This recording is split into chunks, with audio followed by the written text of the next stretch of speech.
Let me press this and we can just have a little bit of... What do you want to start with? Bit of play. And don't forget the address. Foreplay. It's going 3, 2, 1. Hi, guys. Hello, guys. You missed the right song and dance now. I've got rather short headphone leads. I can't see that. It's only Patreons can see what I'm talking about. Yeah, I know. Guys at home. Have we started the recording process? Yes, the recording process. The recording process has started, and we know that because the button is flashing. The engineer has... I say engineer. Not an engineer. It's not really. It's Joel. He just comes in. He comes in and presses a button. He's very good at it. Oh, yeah, he is. Oh, yeah, and he runs all the data. You're just checking it is. Yeah, that looks Well, like it's a data transfer. Yeah, the data. Sorry if I'm getting too technical. But the data... What happens is Yeah. the data gets fed down the pipe and goes into the machine. You don't have to worry about this, guys, but go on, just explain briefly. And then once it's gone into the machine, it gets turned into noughts and ones. That's binary digital. A lady comes in to do that. That's right. It gets she sorts it all through, and then it gets put back together, and it comes out of another pipe, and then it goes into Elton John's gooch. And then it gets fed through that, and then that filters some of the stuff out. Yeah.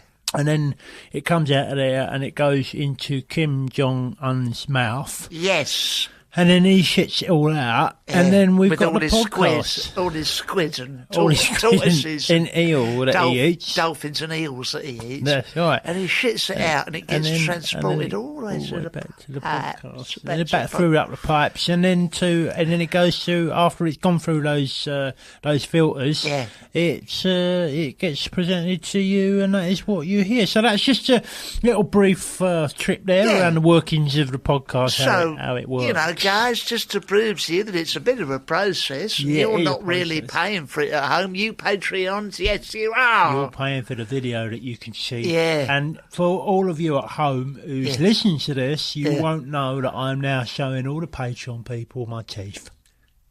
That's beautiful. And you won't know, only the Patreon people can see this diagram of Kim Jong-un's arse.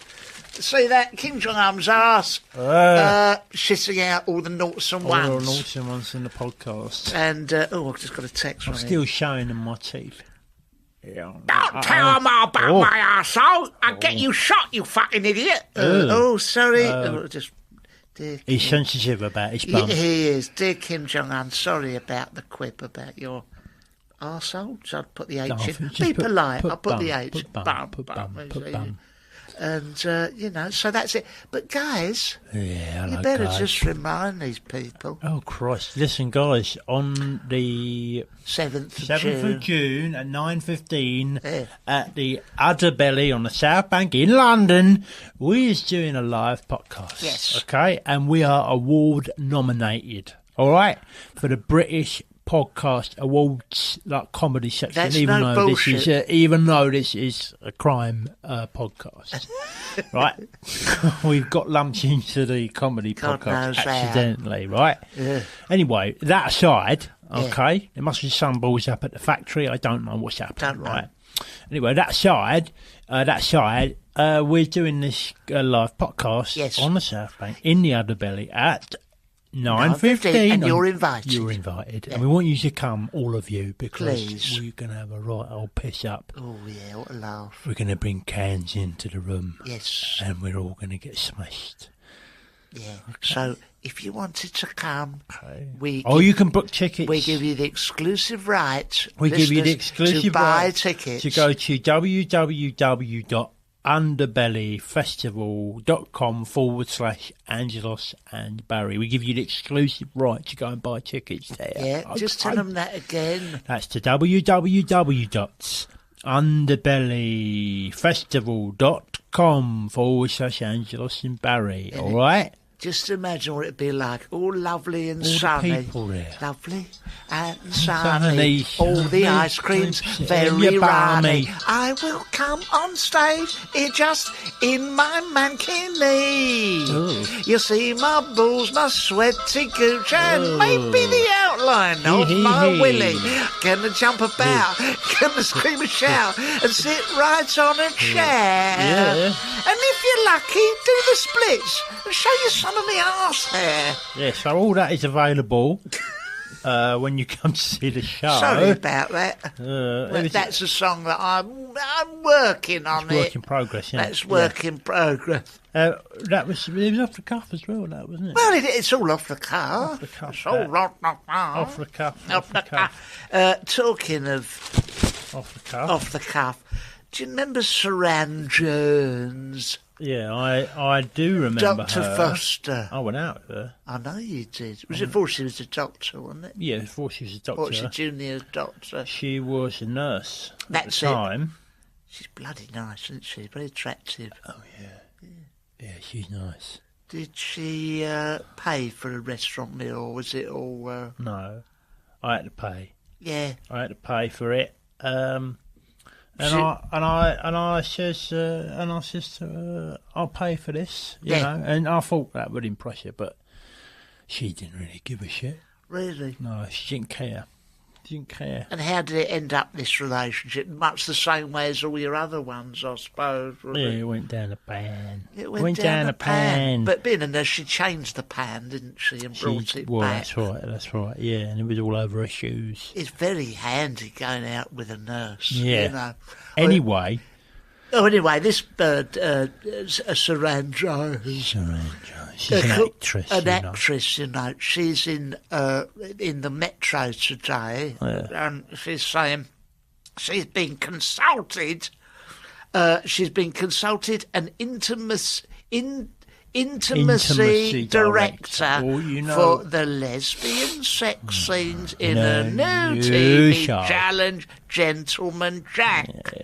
And it's about lesbians, and it's described as a sexy period drama. Who wants to see that? Never found that sexy, but the point is it's a lesbian period drama, and it's on BBC, is it? I don't know. Anyway, she's been consulted as a sex advisor. I used to do that. I know you did, and that's what I was teeing you up for. Go on. I was the sex advisor. I was a sex advisor. I was an intimacy advisor. Oh yeah, sorry. Yeah, be delicate. Because I had read all the books. Yeah, I had read the Kama Sutras. Yes, right? That's it. And I'd read The Joy of Sex and that. The Joy of Sex was originally based on drawings that I had made. That's right. You know them drawings of that bloke with a beard and that. Yeah, hold on. Got some of them. Yeah. Yeah, here it is. What is it? There it is there. Yeah, that's drawing. it. That's it. Now, tell the listeners. That was an early drawing, right? And that is, I know it just looks like a stick man with a big knob bent round up and then stuff coming out of it. It's coming out the end. And ends, then a lady, a stick lady with two round boobs on those are her boobs, right? yeah. That is just the preliminary drawings before I got into prototype. The details. Yeah, okay. You know? But then if you turn it over, that's a later one, which is stick people just with lots of hair on it. Yeah, but that if you flick that book, I see, yeah. right, you'll see that they'll go rutting in and out. Oh my God, brilliant. And then you've drawn. I've just done them in the corner of each of the pages, and then it goes in, out, in, out, in, out. And that was the first thing. And that's the prototype I sent to the publishers.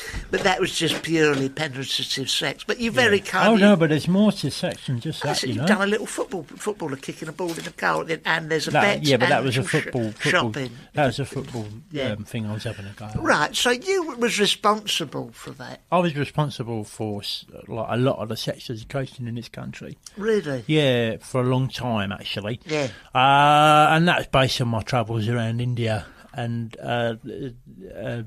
North Korea. Oh yeah. Where they're very advanced with all that stuff. Anyway, I thought I'd bring some of that knowledge back here. Right. And I was rung up by people from Chile who says, look, we've got some very sensitive scenes that we need to film, and the actors and actresses are a bit uncomfortable. Yeah. And we wondered if you would come in and just make everyone at ease. Yes. Right? And just sort of talk us through how you best think the section should be handled. I says, of course I will. Yeah, well, you're good as gold like that. Yeah. Although, I was. But I think I was a bit too frank. Right. I think I was a bit too frank because I just got on set and I said to the actor who was involved with it, I won't name names at this stage. Okay, because I think it would be inappropriate to do that. Okay. Although it was John Nettles. Yeah. I says to John, right, what you're going to do is you're going to pull down your trousers and pants. Right. Leave your suit jacket on because that looks better. Yeah, stylish. Yeah, and he says, okay. Okay. And then he says, you just go over to her, right, and pull down her pants. Linda Bellingham, wasn't it? Yeah, Linda Bellingham. Yeah. I says, go over there and pull down her pants, right, and then put her on a snooker table. Yeah. And he says, I don't think there is a snooker table in this. And I says to the director, can we get a snooker Can we get a snooker table? table? Get a snooker table, please? And he says, yeah, all right. I says, because this will look good on the snooker table, right? Right. And he says, just pull down her pants, put her on the snooker table, right?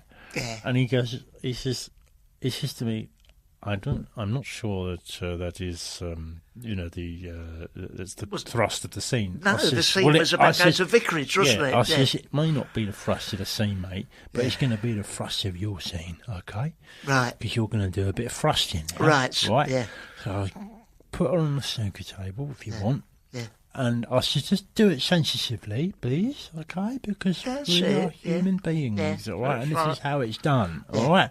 Yeah. But keep your suit jacket on. Right. And don't actually take your trousers off. Okay. Just have them round your ankles and have your pants round your ankles and all, right? And then lift your shirt up. Yeah. Flop it, thumb it in. Yeah. Right, and then off you go, okay? And he goes, I'm not actually going to do it. I says, well, I mean, you don't have to actually do it, but I thought you was all about making the scene look genuine. Yeah.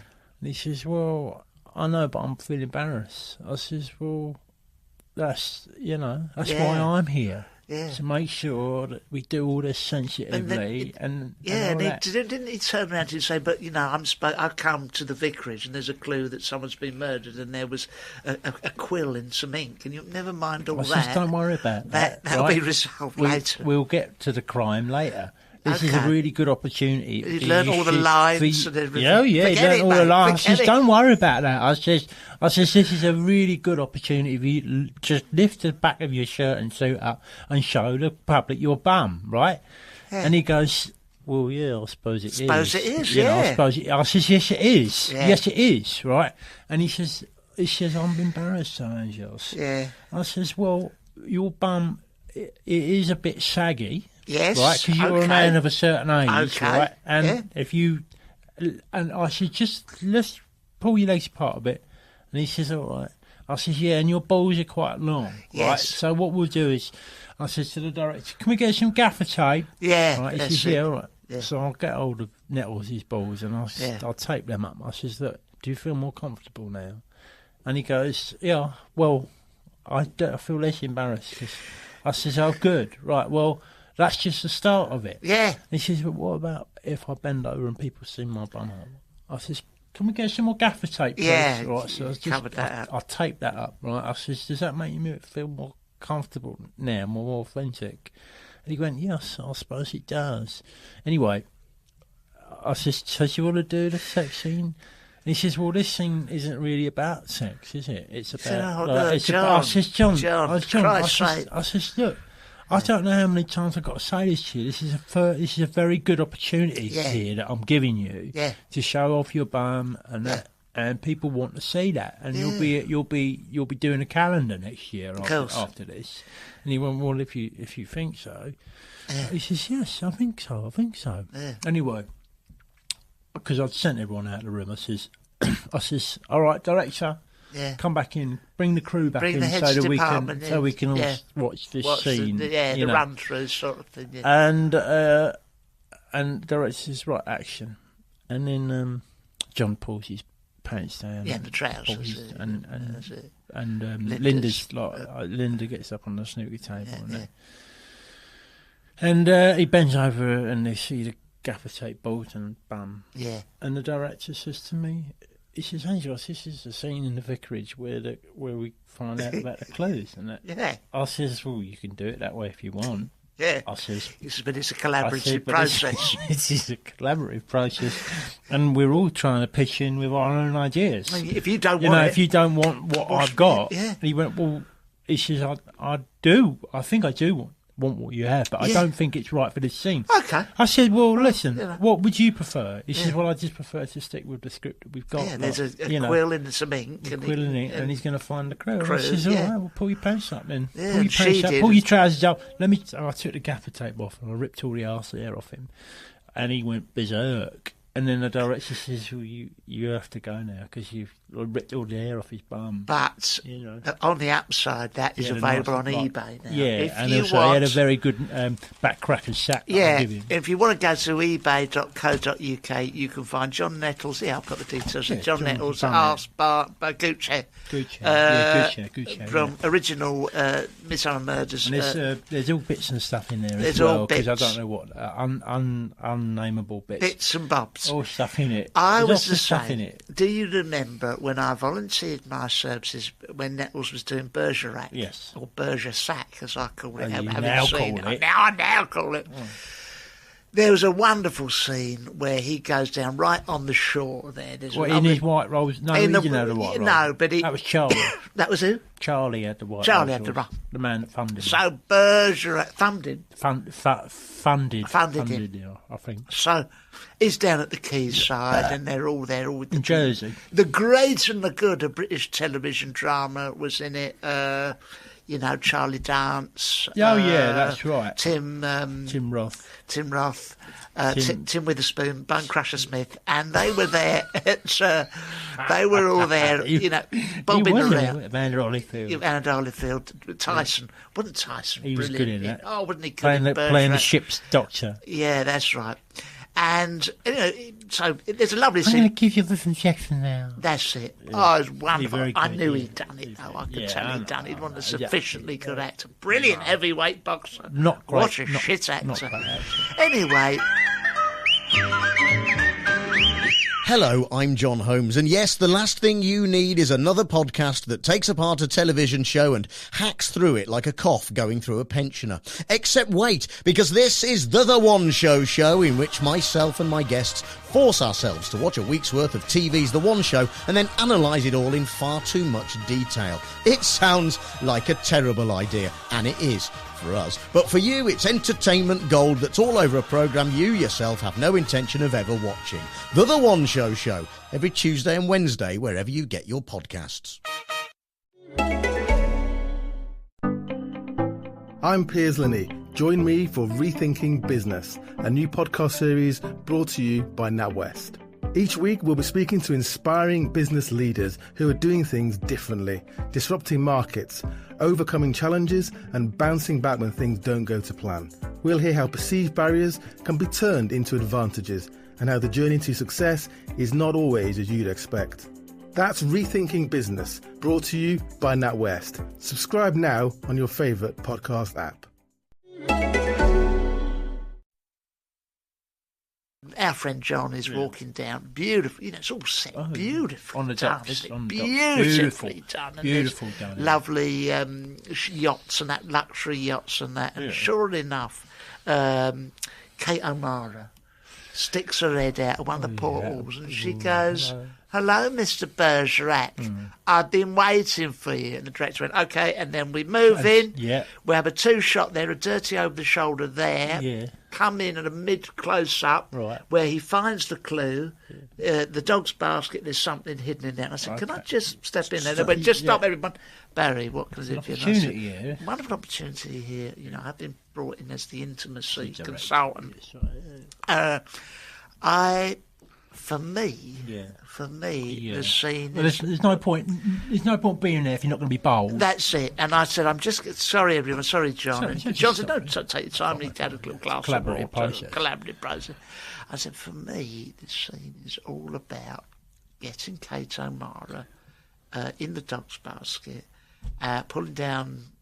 Well, her pants, her trousers and her pants, and he had his white sailing slacks on, pulling them and the pants down, and he... Because let's not forget that the show is watched by a lot of ladies of a certain age. Yeah, of course, and they There's like opportunities. that. There's opportunities. You know, not only can you follow the crime, but you can get very horny with John Nettles. Anyway, they get saying, John and Kate are going, I'm sorry. You know, the director was Franz Ferdinand. And he says to me, they say, I'm sorry, Franz, who is that man there? And I've got thumbs up like that, you know.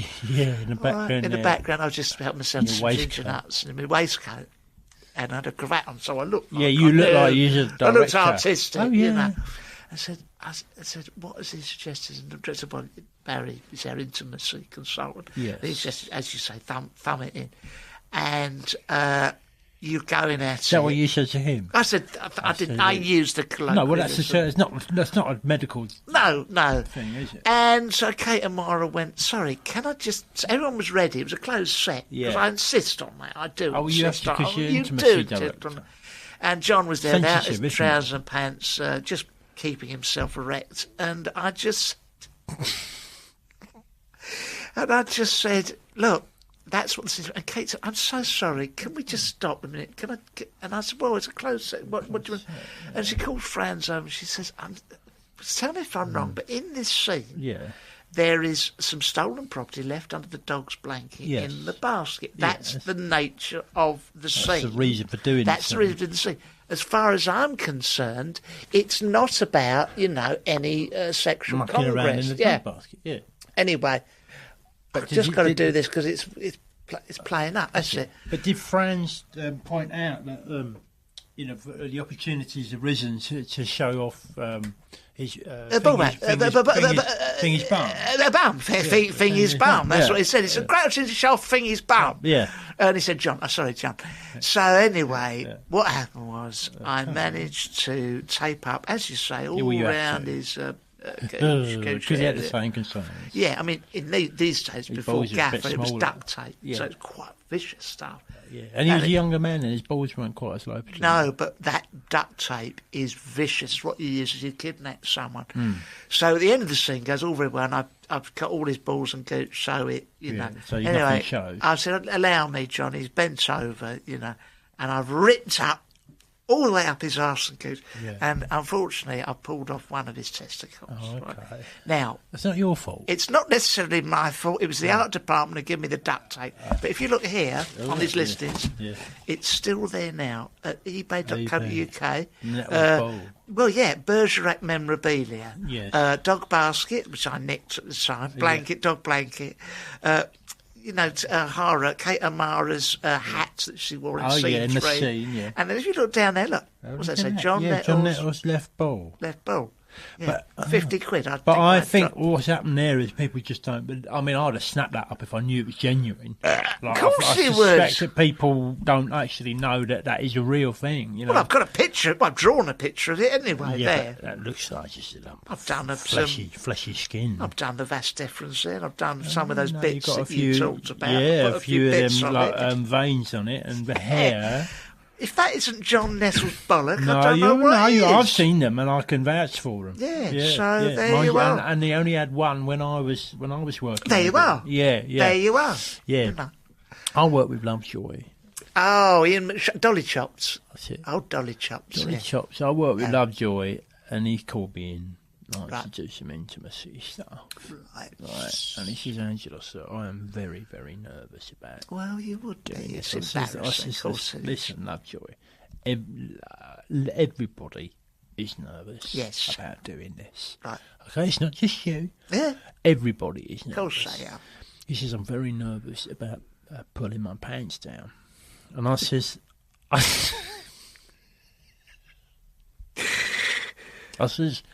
says, why are you nervous? Yeah. He says, because I went out last night and I got pissed up. And I think Oh,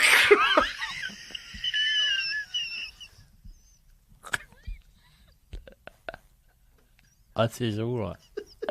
Okay. yeah.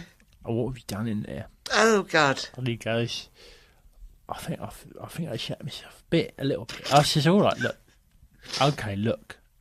This isn't my job. Right. This is the costume department's job, right? Oh, we don't upset And he says, yeah, but Angelos, he said, I'm too embarrassed to go and talk to them. Right. I says, Lovejoy. Lovejoy, yeah. I says, listen, haven't you got any more pants back at the hotel where you're staying? Of course. And he went, no, I don't have any more. And I says, well, why don't you? Why don't you go and buy some from Yeah, Marks and of course. Spencer's? Yeah. And he says, well, this is very embarrassing, but I went out last night and I got pissed up in the casino and all the money I have, I put on red and I lost it all. Oh, God. I says, well, this is the perfect storm, isn't it, Lovejoy? Right? Yeah. And he goes, it is the perfect storm. Right. And this is before the days of, like, credit cards, debit cards. Yeah, swipe. You couldn't do none of that there, right? Or online shopping. Of course. And it's a Sunday. Oh, God, yeah. And I says, well, I mean, do you have any close allies you can, like, maybe borrow some of their pants? And yeah. Stuff? He says, I have pissed everyone off on this set. Nobody likes me.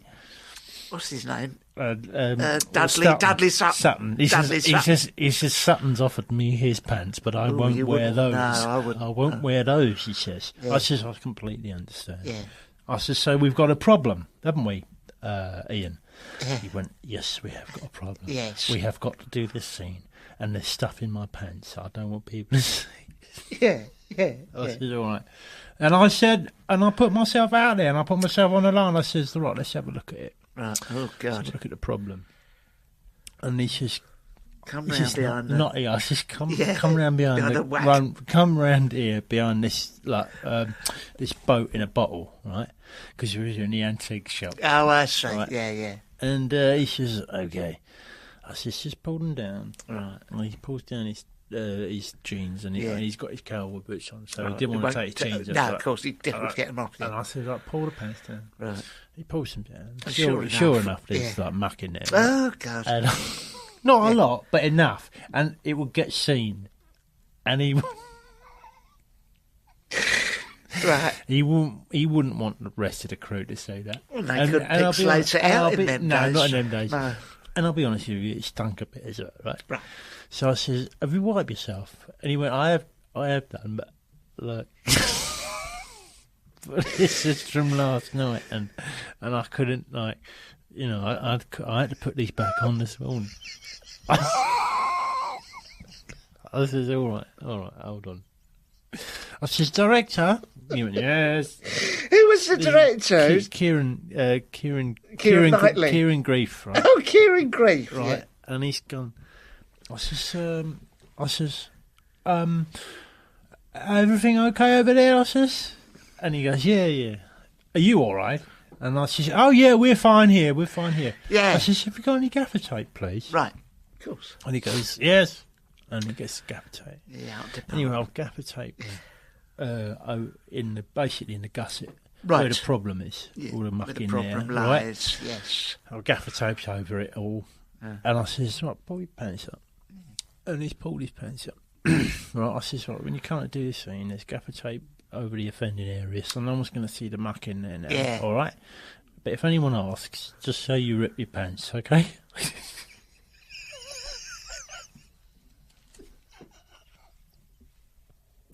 So just say you sat on a spike and you rip your pants, okay? Yeah. And he's gone, okay. Right. Yeah, and... Anyway, so he's done the sex scene. He's got to the stage. You could just tell he was trembling. He was trembling, right? Yeah, of course, yeah.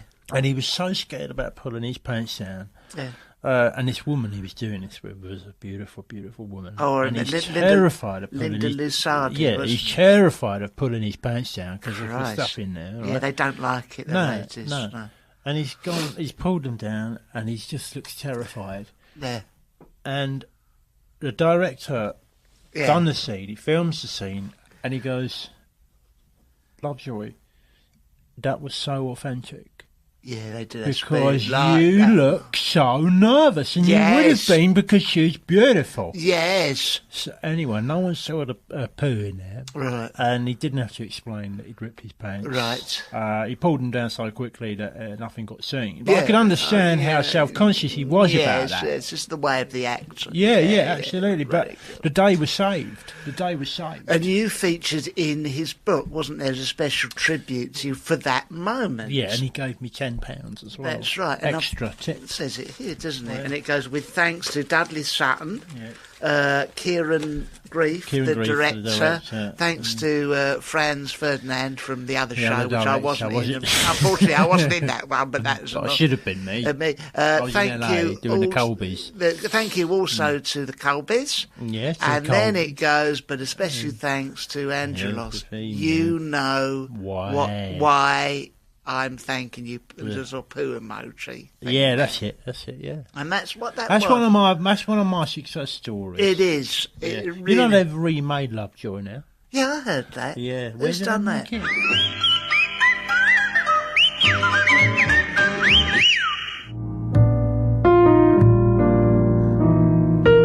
Hi guys, it's Angelos Epifemiou here, telling you to please listen to the Brian and Roger podcast. Now, I don't know who's written it, but whoever it is probably a genius. So I think you should give it a listen because it's such great stuff.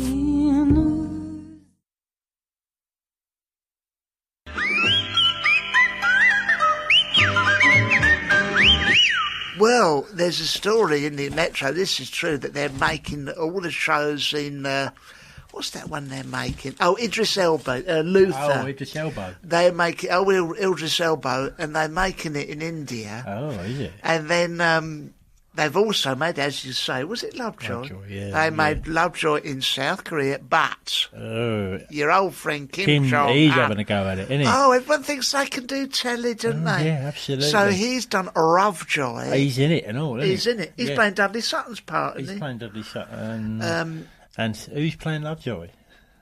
Oh, well, blimey. You know that. It's just Kim Jong-un, his brother. Yeah, his brother's playing Kim Jong-un and Kim Jong-un. And it's not about antiques, is it? What's it about? It's about nuclear bombs. Oh, he's got one-track mind, that fella, isn't he?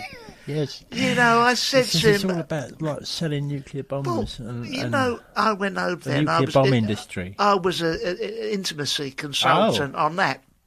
And I said, Kim...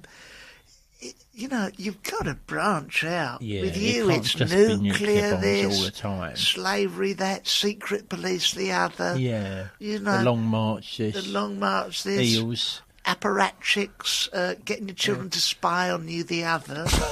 And, you know, it's no wonder that the world has ostracised you. Yeah, and quite frankly, it's no wonder that Dolly Chop's old Lovejoy McShane didn't want to be in it. No, he was else, wasn't he? Yeah, and in the end they had to do it, him and his brother. And they said, he says, I'm all for branching out with Lovejoy. Yeah. But I don't understand the idea of like the nuclear bomb industry. That's right. You know. You can't blame. And Kim couldn't sell it to him. But, you know. What is there? Plot lines. Look, no, there isn't. There's that one.